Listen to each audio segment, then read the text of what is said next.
Good morning, or good morning, good evening on this end of February day. It's been a long day, apparently, for many of us, and I'm glad that you're joining us. This is our second in the 2022 series of A Year of Living Generously, and we're focusing tonight on motivations for giving in our church. As Episcopalians, we draw from scripture, tradition, reason, and experience when it comes to finding motivations.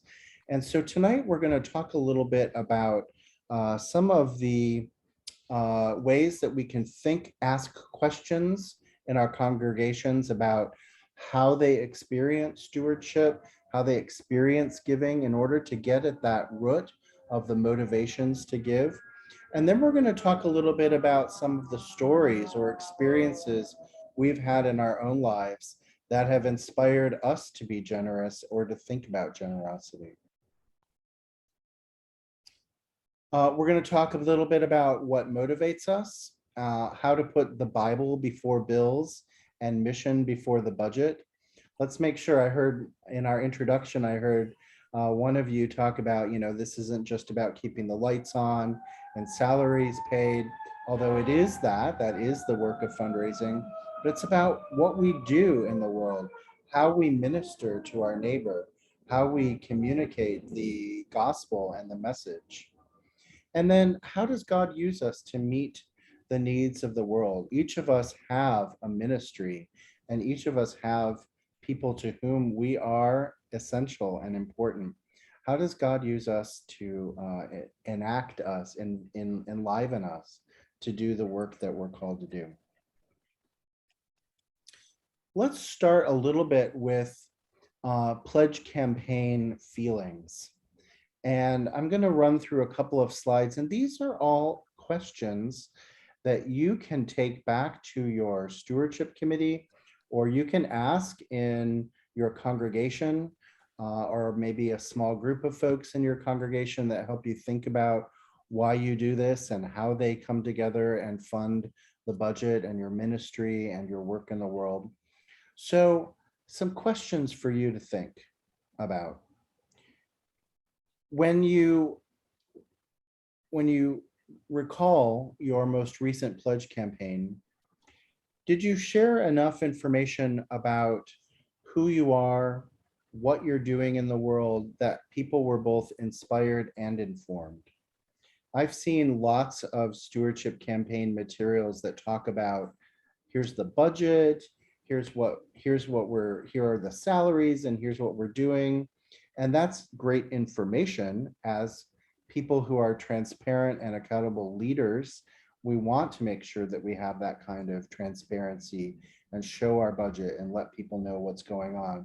We also have to inspire folks. We need to help them dig into what happens with our budget and what we use it for.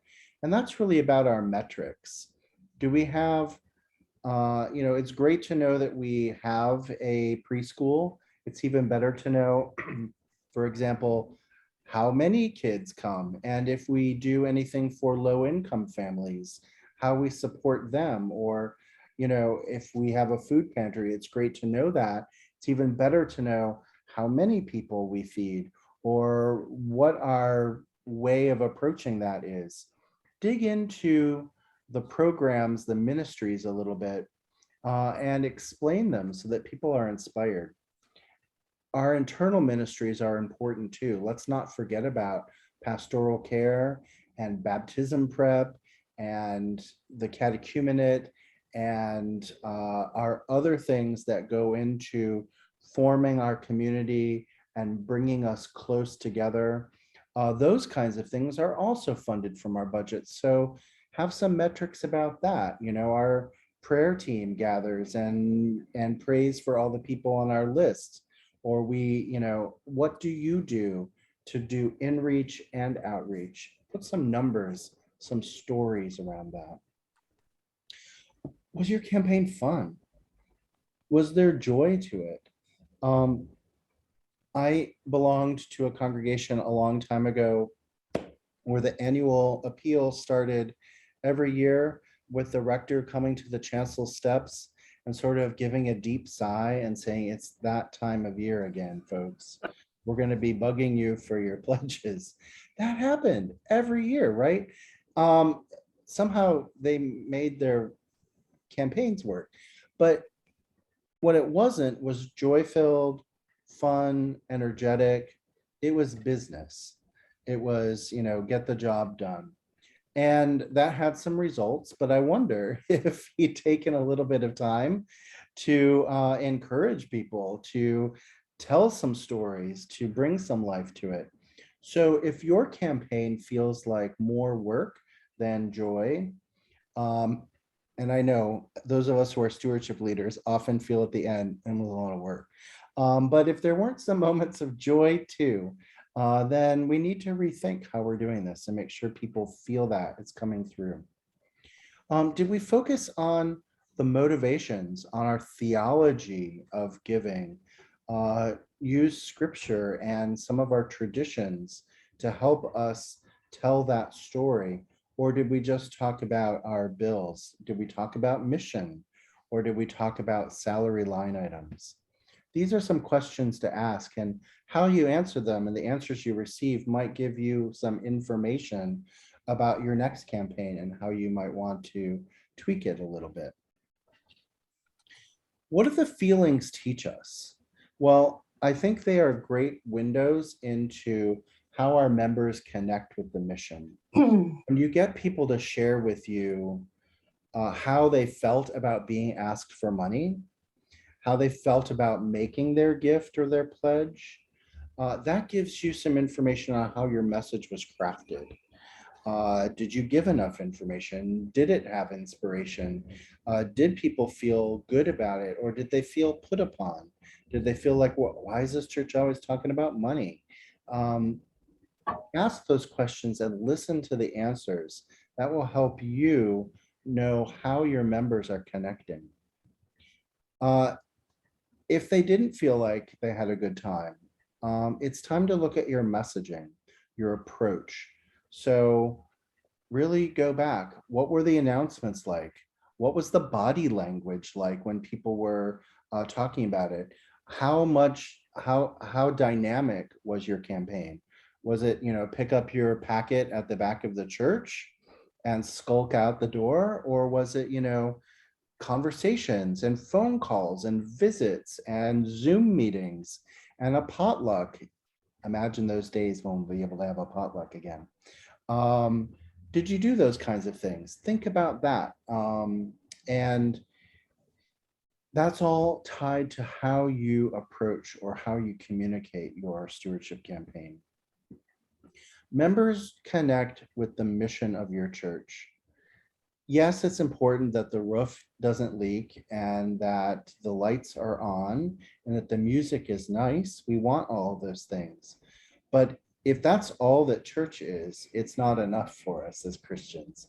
We want the church to do those great things like Jim was talking about, the things that make him proud to support St. James Fremont, going into the schools and providing lunches for kids.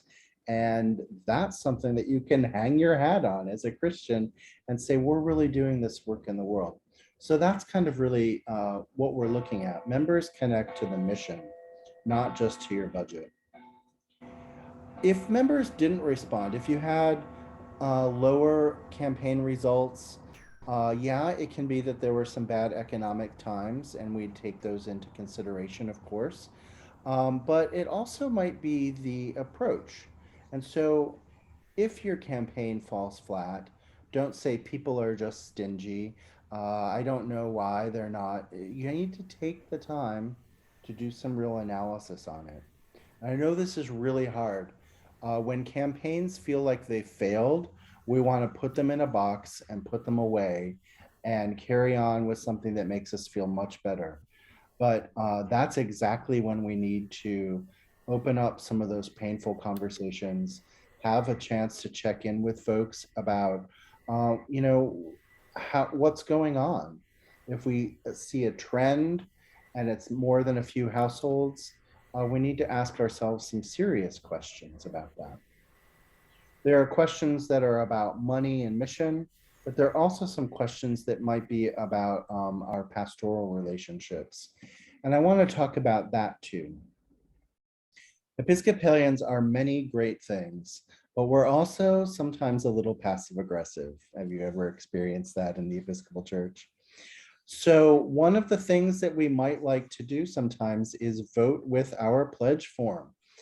Before we talk about, before we confront the community with the things that don't make us feel connected, we might reduce our pledge or withhold our pledge or just start to like miss some Sundays every once in a while.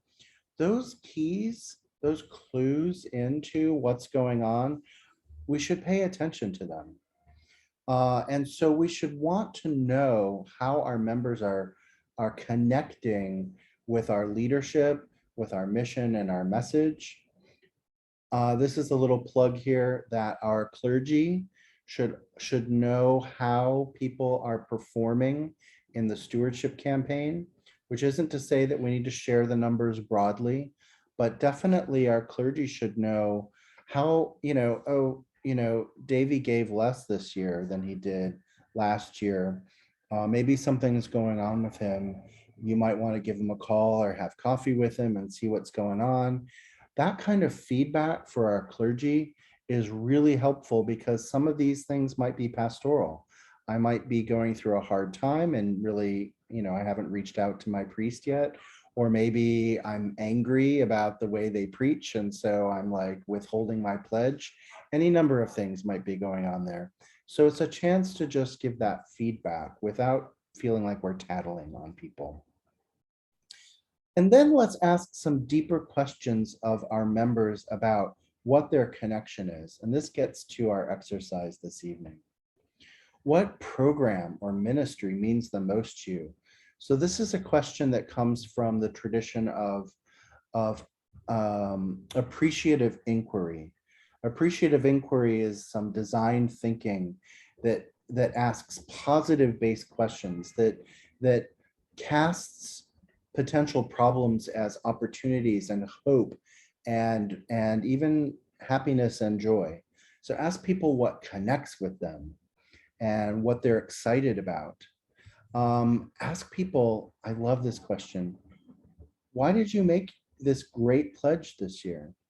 What inspired you to be so generous? This is an amazing gift. Why did you, connect with this message so much? That question and answer is a really beautiful one.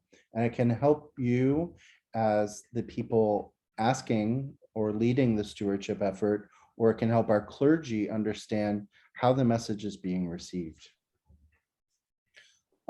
Here's a question that I like to ask certain communities or certain people.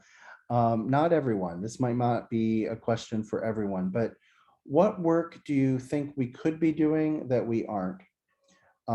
Sometimes this is an invitation for people to complain, but in the most generous spirit, it's a question for people to contribute great ideas for new ministry or new mission in your community. And I love being able to ask this question of people, either in small groups or one-on-one, and really get a great idea of maybe there's something in our community that we should be focused on that we haven't been.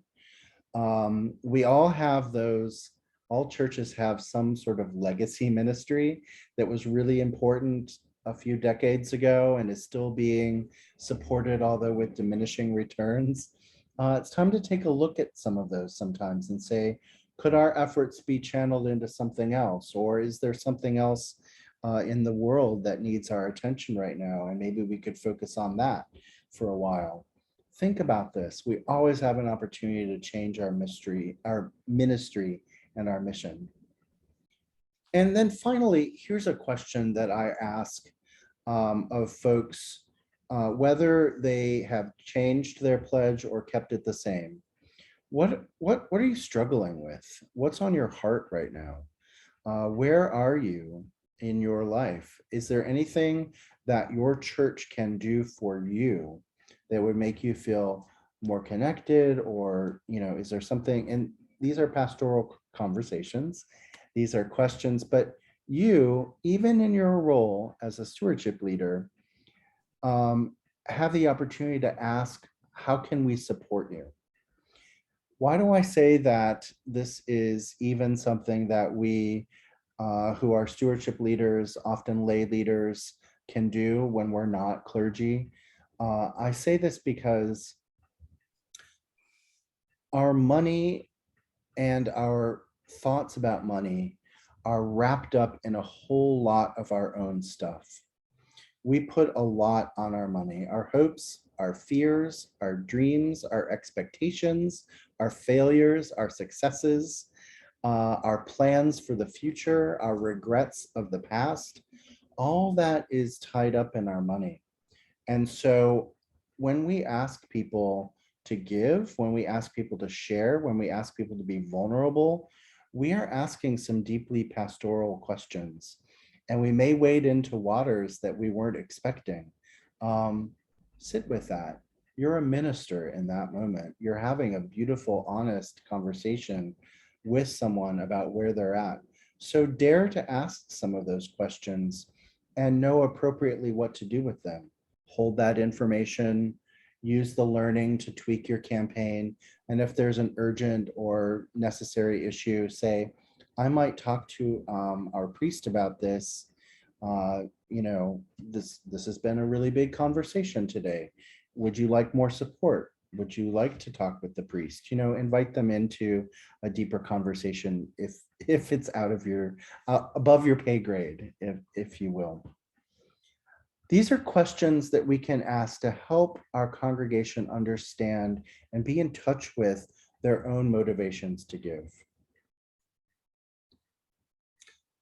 So I want to start talking about our own stories and the things that inspire us.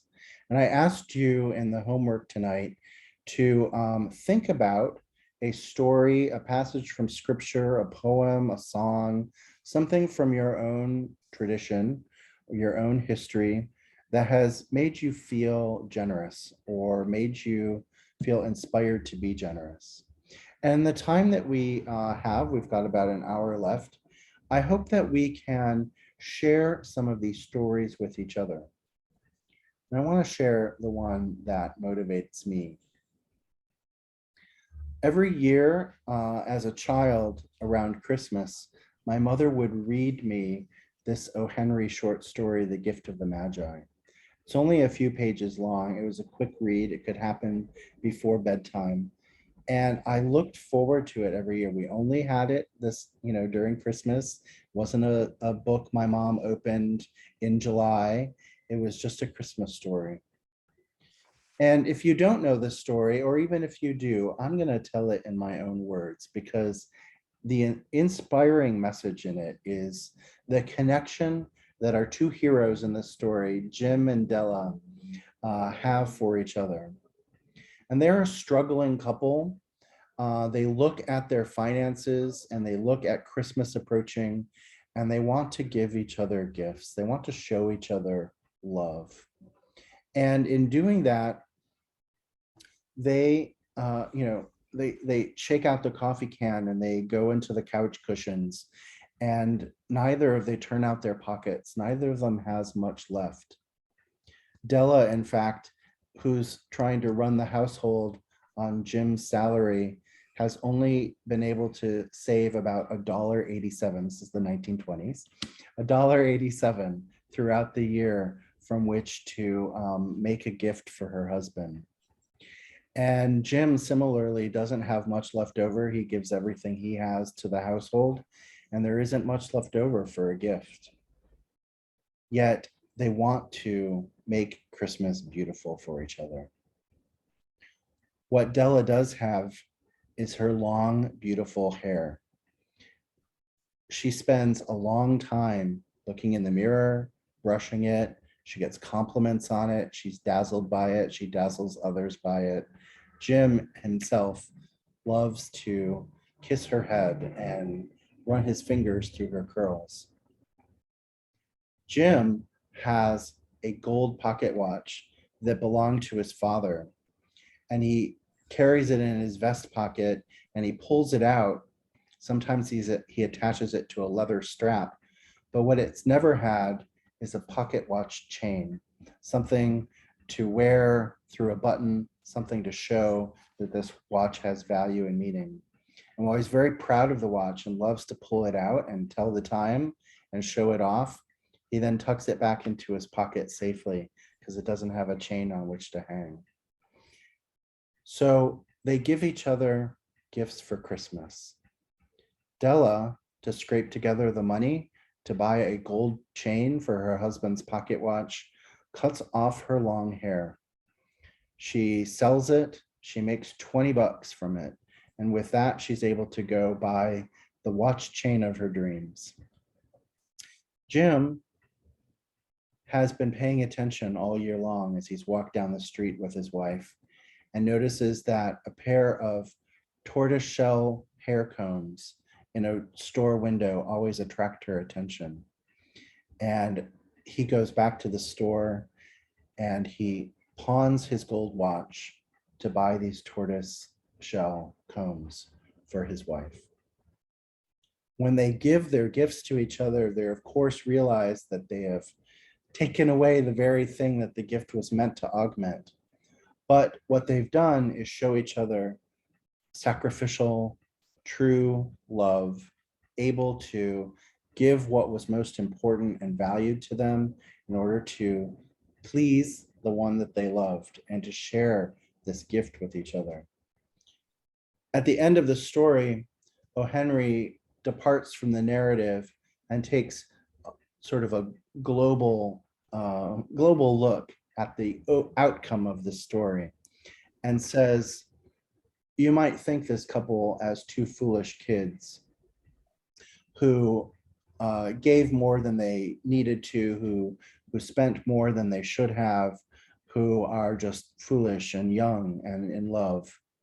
But they are truly the gift of the Magi because they have given from themselves and have shown the world what it is to be loving and inspiring to each other. And he says that's the true gift of the Magi. I love this. I love this story. My mom would always cry in it. I almost cried just now retelling this story, because what it says to us, what it said to me, is that I still love you even when you've changed, even when you've done something that alters the very thing that I loved about you, cutting off your hair or giving up that watch. I love you enough to sacrifice something that's mine and something that I take pride in. I love this story. And it's always at my heart when I make a gift. I think about that. These were the true Magi that gave something that was really meaningful to them and shared it with the world. That's my story. I wonder what your stories are. So I'm going to stop sharing my screen and I'm going to invite us back into this room so that we can take a look at what we've brought tonight and retell your story, or tell each other, tell us what motivates us to give and why that is. Who'd like to go first? I saw Jim's hand first, and then we'll go to Deirdre. It's interesting. To Deirdre's comment, it's been a long day for me. My brother passed a week and a half ago, and his memorial was this morning.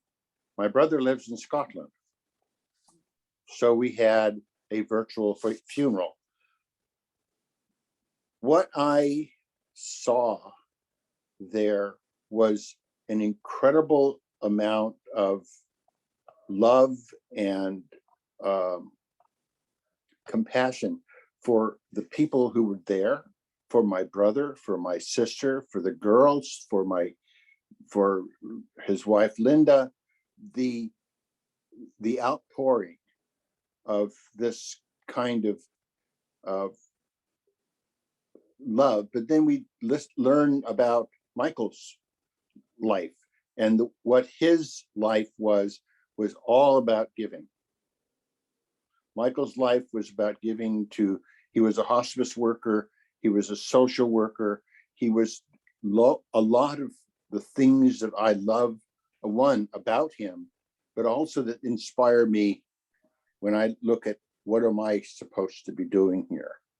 What am I doing? And I think I use my young brother as a very good example of just giving, not necessarily because of church. It's giving because it's necessary. And so you say, why do I pledge? And it's just because it's, it's what I want to do. It's what I want, how I want to express myself. And I want to help in no matter in what way, whatever way I can, I help. I was, my niece put together a video photo montage using music that my brother loved. Starting with Hotel California. And it was pictures of when he lived in California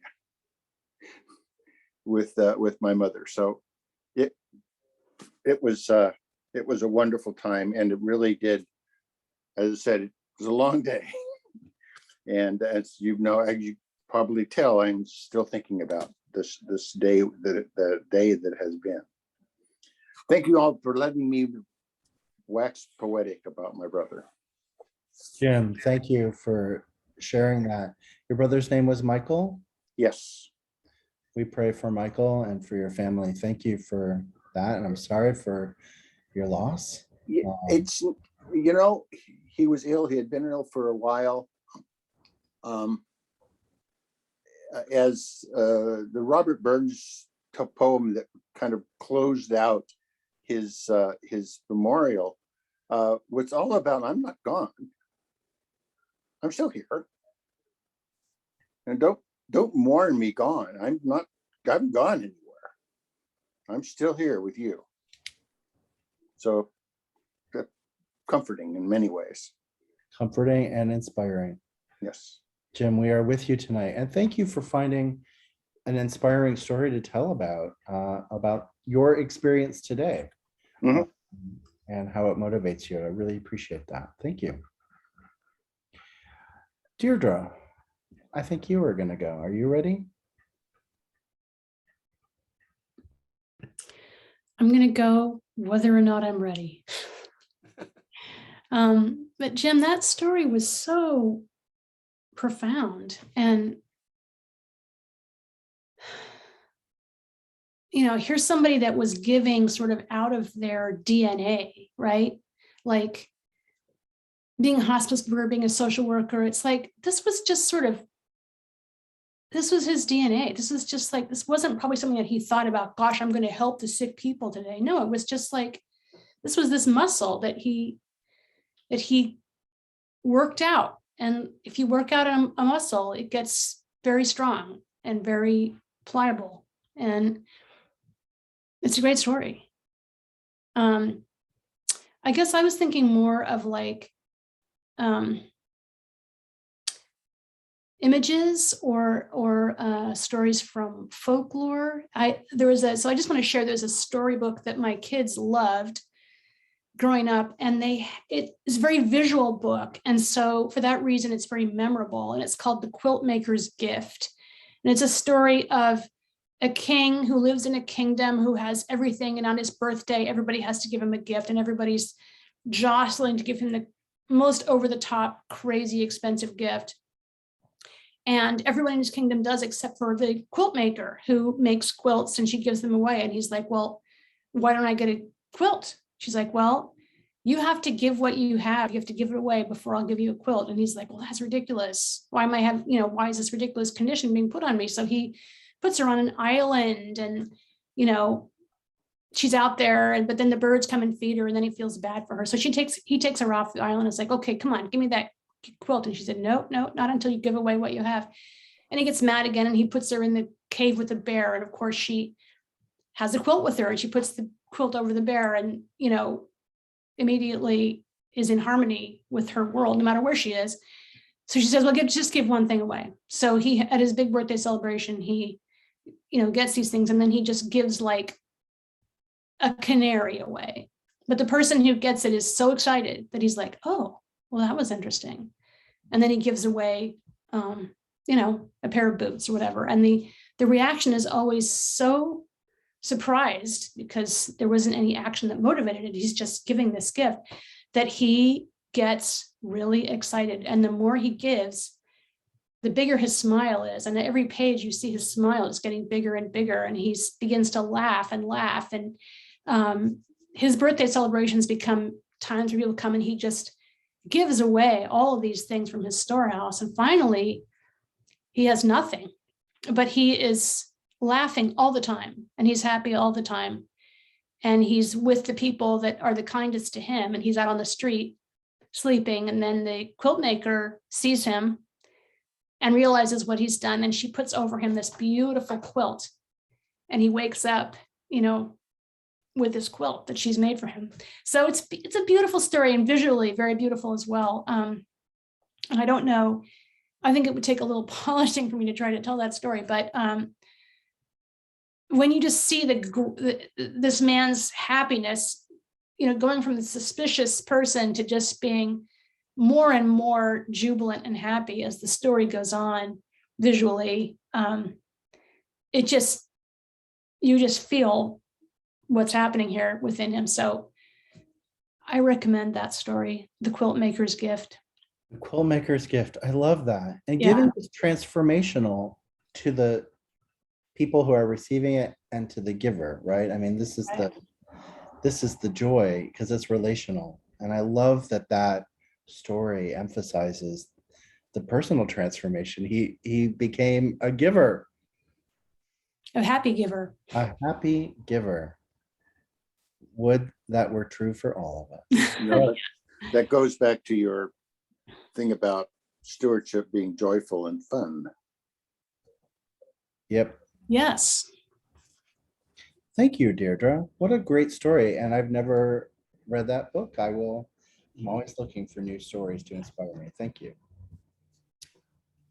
Who else would like to share a story that they think is inspiring about generosity and abundance? Well, go Okay. ahead. Who, me? Okay. I had actually had a hard time coming up with some big grand story. And I realized it's because I think it's because I tend to find inspiration in little spaces wherever I am. And when I realized that is driving to work the other day, and there's this guy in this tent that's always there on the street. And I was just like, that's the people we need to help. And then I was coming around near work, and there's one of these little, they call it like a free little library. I don't know if you've heard about these or seen these, and people can put them in their neighborhoods wherever they want. And it's just, you can get this pattern for free, and you just build it and paint it, and you put it in your neighborhood or wherever. And I'm like, that's so awesome. It's somebody just wanting to be helpful. And I keep thinking about where I get an inspiration from and what inspires me to give. And it's usually because I see it somewhere else and it motivates me. And it's usually not any big grand gesture. It's usually, like I said, it's seeing somebody who really needs some help on the street, and whether or not I'm able to do anything at that moment, but it sticks with me. Or if I see, there was a gentleman that came into church a couple weeks ago that was not from our parish, and he needed some help. And I'm like, this is why we're here. This is why we're here. It's because this guy saw this community gathered around the open doors after church and asked for some help. And we we didn't have anything in place because we haven't had anything going in so long. And so we scrambled, and somebody put together this thing we have called a blessing bag. And it's something that we would give out. We had given these out before, and it's just this little string kind of backpack, and it's got I think it's got dry socks and some granola bars and like a $5 bill and a bunch of other things to kind of help somebody along. And that's all we had. But then we supplemented with, we just went around the coffee hour and said, can you please throw something in here from your pocket to give to this guy and his daughter who had wandered through. And I'm like, it's those little moments that get me more than anything. And I think after so many years of just kind of absorbing all this, it kind of, it becomes more, I don't want to say second nature, but I just, it feels more natural and it feels easier to give what I have. And that's kind of my story. I mean, like I said, I couldn't think of a book, or even I looked through some Bible stories, and it's just like, there's stuff I relate to. I really relate to the widow who gave all she had. And I don't see that in me, but I see that as a challenge. Like, could I do that? And I don't know if I could. And so I keep kind of measuring, like, am I ready to give everything I have? I don't know. And some days I feel like, sure, no problem. And other days it's like not even close. But I get my inspiration to give in little doses over long periods of time. So, Well, I think it's like that. Giving is a muscle that we exercise, right? And kind of like the king and the quilt, and kind of like you're just saying, you add a little bit to it, you keep going back to it, you become, it's a journey. Giving and generosity are a journey, and it doesn't have a destination you need to arrive at. Your destination is perfectly fine, but it's where the more we do it, the more joy we get from it, the more we understand it, and the more it builds on itself. And I love that. I love also the experience of the giving bag at your church, and just how that came out of a need. And what it was a beautiful gift. Whatever was in that bag was beautiful and needed, and in the moment. And often that's what gifts are, right? Yeah, we can plan them out and think about them, and Episcopalians love to have structured giving plans and all sorts of things that we do. But isn't it also great when it's spontaneous and actually filled in the moment? That's beautiful. Thank you for that story, Meg. I love it. Good one. thanks. Leanne, you were gonna go. Yes, Davey, thank you. I appreciate this. So I have our parish is wonderfully named. It's named Church of the Epiphany. So I reflected on what I call an epiphany moment. And I reflect on my journey to Epiphany, and membership in my parish community began on a foggy Christmas morning when Robin and I were looking for a church to celebrate the birth of Jesus. Quite by happenstance, we stumbled upon Epiphany Church. When we arrived for the 10 o'clock service, we were welcomed by our rector, Melanie, and we happen to have an archdeacon, Haley, who invited us to join the other congregants in the sanctuary and sit in the choir stall. So it was a very small, intimate group. Others soon joined, and when all had arrived, we began the liturgy, singing the familiar Christmas hymn, Joy to the World. And inside this beautifully decorated church, it seemed brighter, and Christmas was wonderful suddenly, and we were all warmed with joy. As Melanie began the liturgy of the table, there was a sudden commotion in the back of the church. A woman had entered, and from her deep, mournful sobs, it was clear that she was in emotional distress. Haley made haste to the back of the church to comfort her, but her agonized cries soon filled the church, and it was then that our rector paused the Eucharistic prayer and stepped away from the altar to join Haley in speaking with and comforting the woman. There were a few moments of muffled conversation and then a period of silence. Then with kindness and patience, Haley and Melanie invited the woman to come forward and join the congregation. She was seated in the first pew on the left side, just in front of where Robin and I were sitting, and her face still showed her pain. But as the liturgy continued, her Christmas loneliness became Christmas joy. At the sight of this Christmas blessing, tears streamed down my face. I had never seen a priest recognize, let alone tend to the need of someone so vulnerable. And at the recitation of the Lord's Prayer, the arms of all those nearest to her reached over and held her in fellowship. This, I thought, was what Jesus would have done. As we were leaving the church, we introduced ourselves, and Melody welcomed us, and Haley dropped a Christmas tangerine in our hands. I tell you this story because this was my first, what I call Epiphany moment. A moment of grace when you suddenly realize that God is among us, and you are there, part of a blessed community. And there have been others which we have shared. When the health officials forbade in-person gatherings during the height of the pandemic, we continued to worship as a faith community on Zoom church, as I call it. And thanks to the people that helped us develop this technology to make it all happen, when we long to physically receive the consecrated elements in Holy Communion, pre-blessed elements containing a little to-go chalice were provided to make Easter a joy. Again, that's what a blessed community is.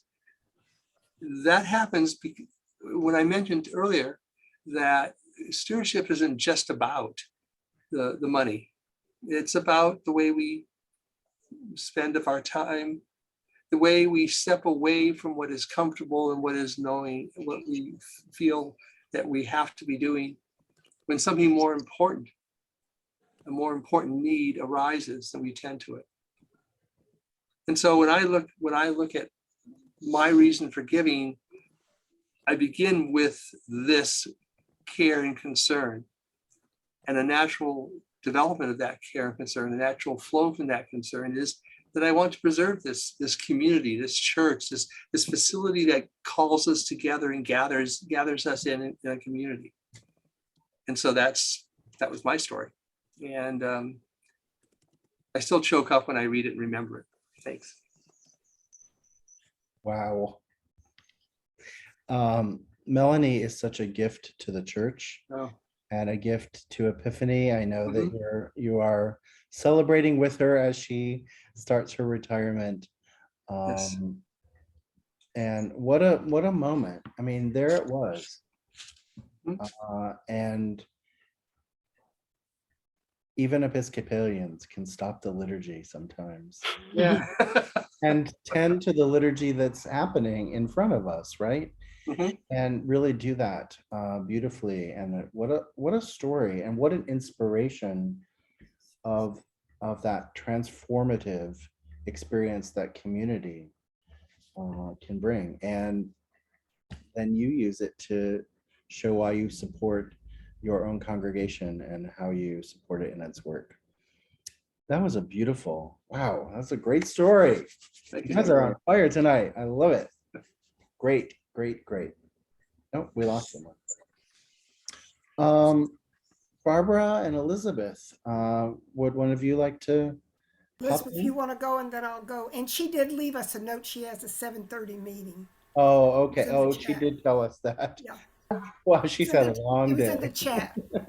She's had a long day. I'm going to go first because I think we need to end on Barbara. I think that's always a good That's been my experience. All right.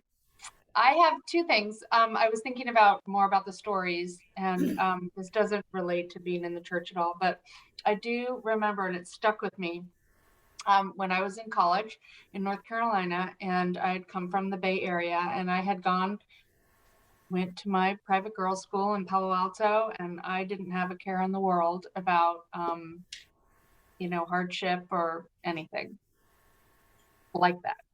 And I went to college in North Carolina, and I didn't give a thought to what it cost or any such thing. And I joined my sorority, and one day there was a girl in my sorority, and she said to me, and she actually works at the college now in admissions, kind of maybe counseling parents for admission, something like that. And she said, yeah, well, I'm on scholarship. I never could have come here without help. And I thought, what? What she, what? I had no clue about any such thing. And that has always stuck with me. And I remember exactly what she looks like. I just actually remembered this a few weeks ago when I was talking to somebody from my college who was visiting a rep from the offices, and her name is Carol, the sorority sister of mine. And so I am not married and I don't have children, and out there on the Dio recording for all to hear about what my situation is. But and I have stocked away money in the 403b for my whole career. And I've changed those designations to be to my college and to my high school and to another charity. And I might need that 403b money, but it's pretty big. It's bigger than, I don't give charity now. I work at Grace Cathedral. I have been working in nonprofits since I was 30. I've never made a salary, like anything. And, but I put those pennies away, and I may need them. So that, and, I'm a fundraiser, and I know that the first thing that you give to a charity for your bequest is your IRA, or your 403b or your 401k. So I did that, and in fact, depending on the size of it, which could be nothing and it could be a lot, depending on how long I live, it's actually, if it's big enough, can be named for a scholarship for somebody from California to go to school, funding that kind of thing. And I've always, I guess I must have told that story to the plain giving officer. And so she told me, this is what you could do. Now, it may not happen because I may live to be 98 and I may need all that money and more. But maybe it won't. They get a lot of money if I die tomorrow. So I've always remembered that girl. And I just remember being so like, what is she talking about? What? And remembering also that the president of the university was talking about scholarships and financial aid at the school, and what a priority it was, and how to bring people, not just people who can afford it, to the school. I've had a long career in school fundraising, and so that sort of touches upon that theme, I think. So it's not anything about the Episcopalian, but that's my little story of, remembering her need and it coming around, again, 40 years later. Wow. Thank you for that. And there are many beautiful things about that story, but to me, one of the messages, and we don't always hear it in fundraising, is that when we tell our story of our own need and how it was met, we then inspire others to give, right? And so as fundraisers, we're always trying to do that. Let's get a story from a client, a story from someone who's benefited, because those are the stories that inspire others to be able to say, when in my life might I have needed that, and this organization could have helped me. And so your friend who told you this story so easily, and it stuck with you to lead on to look at all these things that's inspired in you, perhaps. Right. Here I am, a whole career in fundraising. So my brother always said I should have gone to go work in Silicon Valley. Elizabeth, what are you doing? She planted a seed early on, and that's how that goes. I love that. What a gift that she gave you. Yeah. I do have something else, and it actually, people were telling stories, so I wanted to tell that story.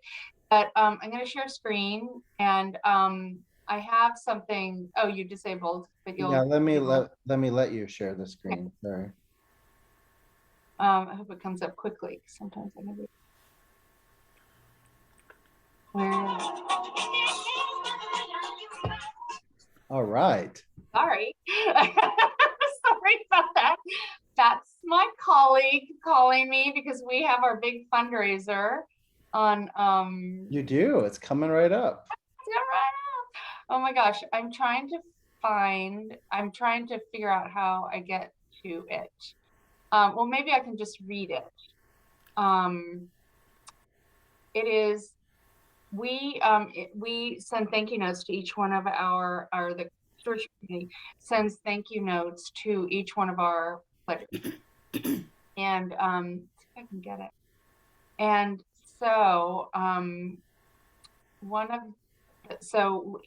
know who thought of this, probably Catherine, because she's always got an idea about something. Oh, here we go. So sorry, this is a 4-up, but the last 2 years have inserted in the thank you notes a prayer card. And this is the prayer card, well, we call it a prayer card, that we gave this year, that Mary Carter Green, I don't know, I'm sorry, Barbara, maybe did she make this up or did she find this somewhere?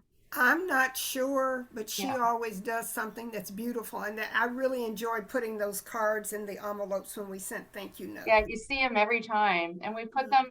We have our little stewardship. It's all themed. I do stewardship stationery and little cards, and we have a printer, so we can just do it, and it's no big deal. And then I give everybody the thank you notes to write, and then they put this prayer card in. So every stewardship donor or pledger gets a prayer card.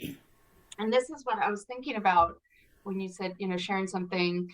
I thought about this, and then I thought abundance, and I thought, well, that's why I decided to tell my stories, because I had this abundance as a child and as a high school student, and didn't give a thought to anything, and but and then it was different from what that girl's experience was. Yes. So here's Barbara. Do you want to read it? No, you can. You can probably see it better than me. Oh, okay. So it's a little small. Okay. Oh, I'm sorry. For our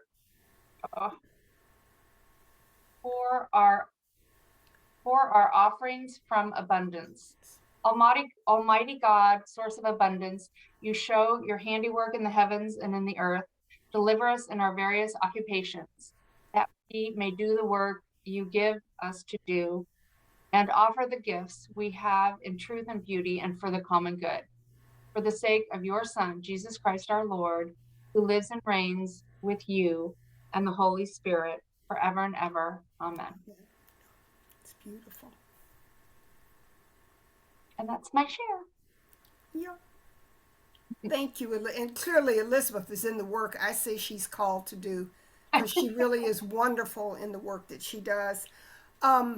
2 themes for me. I don't have a particular story. I'm sorry. And I did send you a note, Davy, that I would be late coming on, and I'll catch up with the tape later. I grew up in a family. When I think about how my parents, and the 5 of us, but always church, you tithe. If you're, I don't want to go to school tomorrow, or I don't want to go to church. You're going to school on Monday. You're going to church. So there was a sense of duty around it. I grew up with that. I strayed from it some, when I went away to college and grad school. But I can certainly remember around the time I first visited Grace, and then I had worked in social work before, and then when I came, the year I moved here, there were not a lot of jobs in social work. So bottom line, I ended up in corporate American HR. Good position. I bought my first place, and I just remember, this is around the same time I was visiting Grace. So there was always this sense of gratitude. And I figured out my pledge was just, it would go on the list with the market, with everything else. Just, I don't want to have to think about it, because I remember messages, it's not yours, everything is a blessing. I could tell you guys another story. I went to undergraduate school in the South, and I was on a scholarship, Elizabeth, and in my second year, it didn't cover it all though.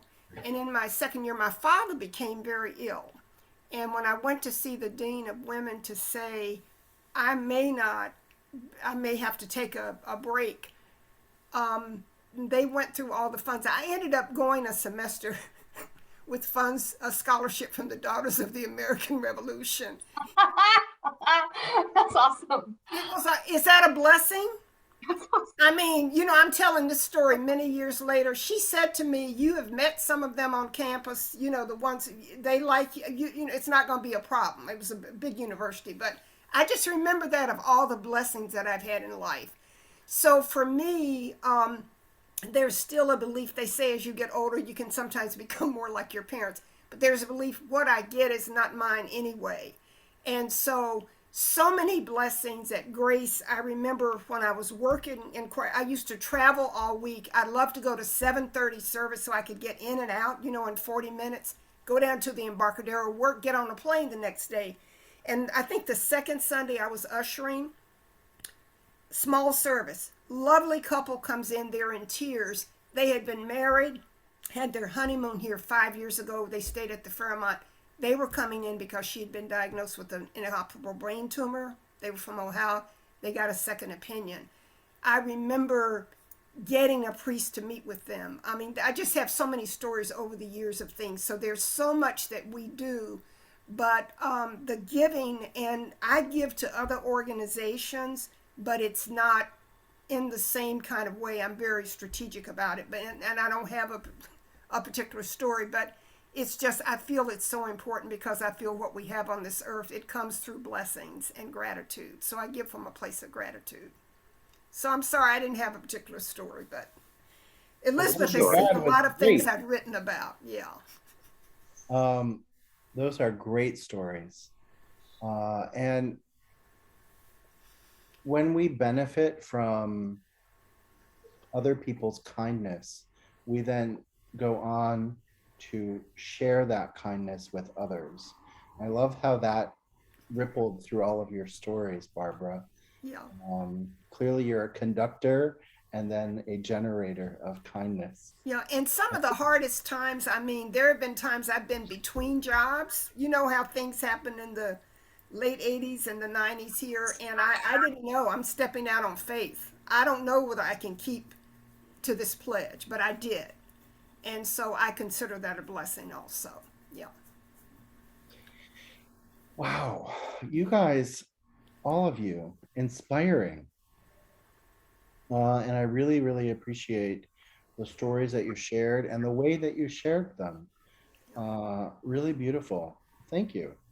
I think that this exercise is something you can take into your own stewardship committees, into your own work in your congregations on this work, because when the committees tell these stories and then we use them often in church. When we're asked to talk about why do we support church, we talk about the church itself, right? I love the youth program, I love the music program, I love what we do, and those stories are great. But when we share these kinds of stories, what deeply motivates us, it gets our thoughts thinking in a different way. And so throughout the year, as you form your congregations for their stewardship and for their generosity, think about adding some of these kinds of stories into your newsletters maybe, or into your announcements, or do this exercise in the group of leaders that gather to talk about fundraising, your stewardship committee or your group. This was a beautiful exercise to be a part of, to feel included in tonight, and a tool for you to use in your ministry as you go into your work to do this. So thank you. Really. And I think we mentioned the last time, because I was looking, it's over there, the order of worship that we have on Sunday. There's always a quote on the last page in the bottom from someone who has given, has made their pledge and why they do it. It's very personal. So Elizabeth, I looked at it Sunday on my way out. Yeah. That's a great idea. Yeah. Yeah. Super great idea. Yeah. Yep. Mm. At the very end, I love it. I love how you are all inspiring each other. Oh, I'm going to take that back home. Good. Wow. Thank you for this work tonight. I really appreciate your, I know we're a small group, and I really appreciate what you all are doing and how you shared your stories. So thank you. Thank you. Next month, we're going to gather on the 24th. And we're going to talk about the power of money, ethical consumerism, ethics and investing. Uh, we're going to really dig into our money as a tool and what we do with it and how we do it, and how that also is a way that we influence our community, and our gospel values influence us in how we think about things. So we're going to talk a little about maybe some of those things that make us feel a little uncomfortable sometimes. How we pick the charities that we support, how we select the products we'll buy, and all those sorts of things. So we're going to dig into a little bit of that next month. I really look forward to that and to continuing this journey with you. I know that Grace has a big event for the kickoff of Lent and getting ready to be appropriately penitent by celebrating in decadence the night before, or decadence, I guess, since you're doing an Art Deco theme. So I hope you have a beautiful Carnival. Thank you. I hope pancake suppers or whatever you're doing in your congregations to celebrate Shrove Tuesday. I Well, hope it's yeah. Oh, what are you doing? And We're let Jim having- tell what we're doing at St. James in Fremont. Go ahead. we're having a virtual pancake supper because we really can't be meeting in a closed space. Right. And we're going to have a slide presentation by our music director about Negro spirituals and how this music that we have been using for over 100 years has never been no one has ever been given a credit for the music that we love. That there's something missing in all of this. We love the music, and yet we're not giving. So what we're going to do is we're going to take a collection for every time we sing in one of those musicals. Any one of those hymns, we'll take a collection. The church will match the collection, and we'll send it to the Oakland Gospel. Was it the Oakland Interfaith Gospel Choir? Youth choir, yeah. And they have scholarship money for young people who want to sing in the choir. Wow, that's And then great. And the other side of it is we have other people going, well, if we're going to do it for Lent, I'll just do it for the rest of the year. Yeah. Why stop? Why not? We've had kind of an awakening with our social justice task force that kind of started about a year or two ago. And they've just got ideas all the time, and they're really doing a fantastic job, and they came up with the idea. Absolutely. Yeah. Really that was my other reason for giving. I think, aside from talking about my brother, it's the things that we've been doing for social justice within the church in the last few years have been amazing. Wow. Well, we're working at it. You continue to inspire. As Meg said, little pieces, but we're working at it. Little pieces add up to big pieces, don't they? That's true. That is very how true. It goes. Well, friends, thank you. Thank you. This was a really beautiful evening and a great conversation. I will send around the link to this video and the slides that we used tonight to everyone who is registered, and it'll be up on the DioCal website very soon. So you have the DioCal website. We're about to get a brand new one. It's going to look very different. There's a new logo. There's a new website coming. It's going to be a lot more user friendly. And so that's rolling out in March. So be excited. Well, you mean I'm going to be able to find things that I couldn't find before? That is our hope. They won't be buried into 15 menus. Yeah, I have to go to search to find it. Yeah, I know. It's messy right now. So anyway, great improvements coming soon to Good. diocese.org. Thanks, All right, David. friends. Have a beautiful evening, a great Mardi Gras Shrove Tuesday, and a beautiful beginning to your Lent. Thank you very much. everybody. Okay, thanks, everybody. Thank you. Bye-bye. Bye-bye. Right.